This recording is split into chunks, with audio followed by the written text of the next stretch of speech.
Welcome to Dicta, your weekly dose of law school and bar exam info.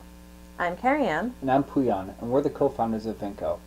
So today we're going to be talking a little bit about minimizing distractions, both while studying and taking final exams. I like this one. So the first thing I wanted to discuss is the idea of isolating yourself during, during studying. Well, right, you don't really have too much control over that during your final. So this would not have worked for me, isolation. Pretty much removing yourself from being at the library or going to a part of the library where there isn't anyone or where you can't talk or things like that, or studying at your house. Why? You need to talk to people to learn? So, yeah, I actually do prefer group study, but even if I was doing solo study, I needed to be around people. So, and you know this, till this day, if I'm under a deadline and I need to write or I really need to do something, I have to leave my office where I am in isolation and go someplace like Starbucks where there's people moving around me. That just works better for me. But I know that about myself. And chances are you know about yourself whether you're easily distracted around people or not. So we say remove distractions, go into isolation, but really we just mean put yourself in whatever environment is most conducive to your learning style. Definitely. So can I ask, what percentage of the time did you spend with somebody or alone? Did you spend any time studying alone?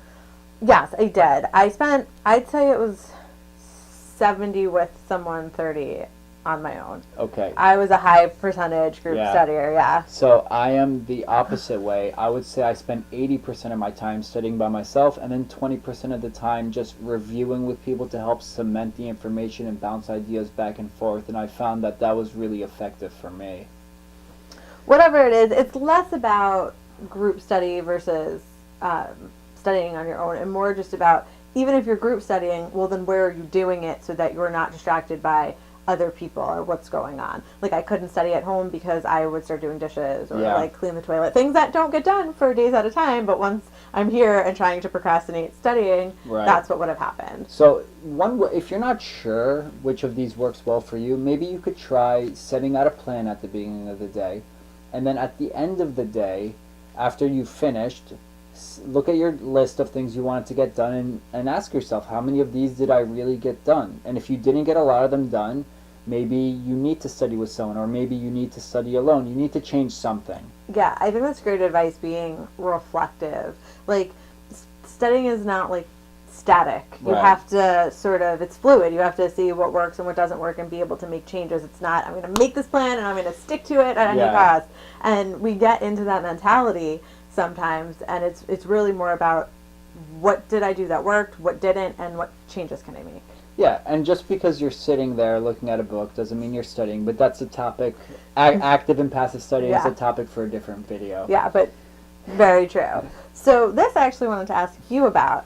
I will tell myself, okay, I'm not going to go on the internet and I'm going to be really good, and then all of a sudden I got a notification on Facebook and I'm like, I'm just going to check for a second, and down the rabbit hole I go 45 minutes later. Is there anything that I can do to stop that from happening? You could walk into any law library in the United States and computer after computer is people on GChat or Facebook. Doesn't matter which law school. All talking to each other. Doesn't matter. Yeah, they're a foot away from each other, but they're GChatting. It doesn't matter which law school you're in. That's just the times that we live in now. What I recommend to people who really don't have self-control, myself included, is you can download apps and programs that will literally lock you out of the internet. If the internet is your distraction, and if you're able to study without it, I highly recommend you do so. I would go so far as to say, don't even open your computer unless you really need to. Use your textbook and a notebook, or use your textbook and your laptop with your internet disabled. I also believe there are some programs out there where you can re-access the internet, but it requires for you to restart your computer. Yeah, it's about putting roadblocks. Exactly. As many levels, exactly. Turn off your internet, put on one of those things that requires you to restart your computer, put as many roadblocks there so that way you really have to work for it. Exactly. So if you get a thought, I should just go on Facebook for a second, because going on Facebook is rewarding, especially when you see that little red box in the corner. You're like, oh, someone likes me. something happened. I got another few likes. Like, these are rewarding. This is rewarding behavior, which is why you keep going back, and like mice, we just keep going back for the reward. But like, if you have to restart your computer to go on Facebook, it will turn, instead of being an action that you take, it'll be more of a fleeting thought, because you'll be like, no, you know what, I should just get through this, and then I can go home and relax and check Facebook all I want. Yeah, so putting those roadblocks, those barriers in place. Definitely.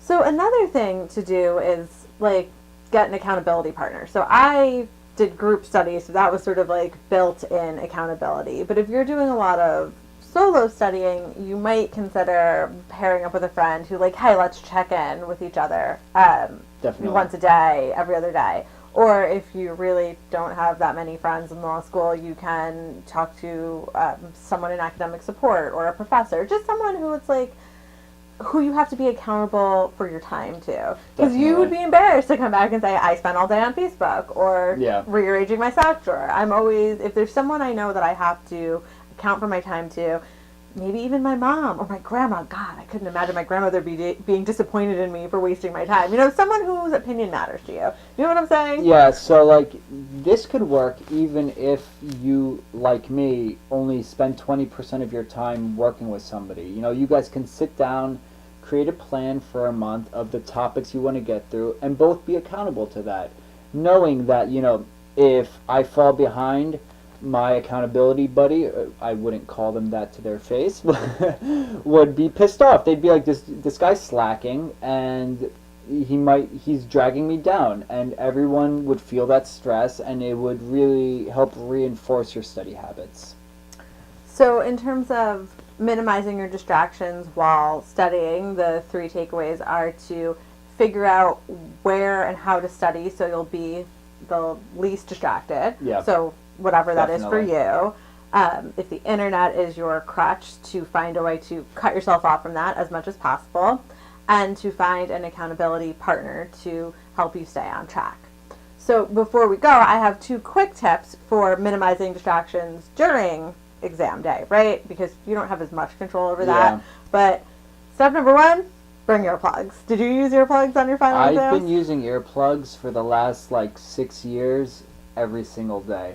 And I'm just gonna mention this. When you're putting an earplug in, you really need to compress it and then pull your ear up to put it in. Listen to this. People do not use earplugs properly, and they could hear everything. And it really doesn't work. If your earplugs are in, it should be like semi-uncomfortably deep into your ear canal. Yeah. I learned that when I kept waking up still from my boyfriend snoring with the earplugs in my ears, and then I realized I wasn't doing it right. A bomb could go off with my earplugs in, and I will still stay asleep even though I'm a light sleeper. So just make sure you use them properly. It really will block out like 30 decibels, which is an insane amount of volume. It'll stop you from hearing like the clicking, and the chewing, people standing up, sneezing. Like it'll really just make it so that you can focus more on what you're doing.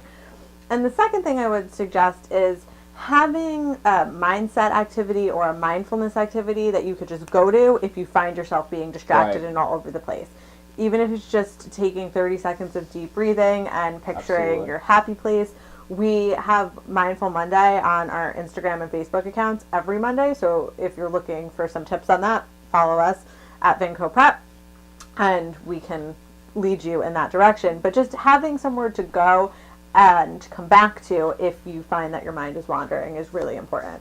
Absolutely. The earplugs alone will reduce your distractions by like 90%, but if you find that you hit a question that sends you into a panic or you are distracted somehow, just having a plan for resetting your mindset, even if it takes 30 seconds out of your precious exam time, it's typically time very well spent because your mindset during these exams will largely impact the outcome of the exam.